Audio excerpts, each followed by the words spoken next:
Прифатните пунктови за бездомници во кругот на Црвениот крст во Струмица засега нема бездомници. Секретарот Маријана Тошева вели дека со нејавениот пат на температурите очекува да се јави и првиот бездомник од регионот за згрижување.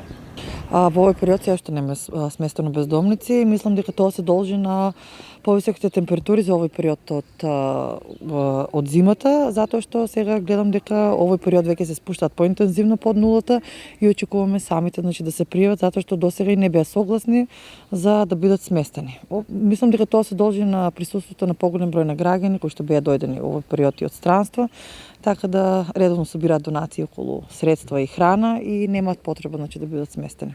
Условите кои се нудат во пунктовите во соработка со неколку институции се задоволителни и ги исполнува условите лице или семејство во најстудените денови од зимата да не спијат на отворена.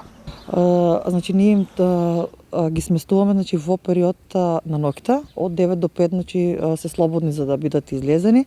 Во текот на денот им даваме по еден топол оброк заедно со Центарот за социјални работи и градинката во Струмица и им обезбедуваме доручок и вечера кои што не се топли него ладни оброци.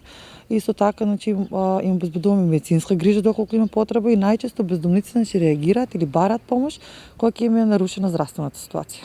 Сместувањето на лицата кои се бездомници и немаат каде да престојуваат во студените зимски денови се препорачуваат од трети лица со повик до Општинската организација на Црвениот крст или пак со препорака од Центарот за социјални грижи.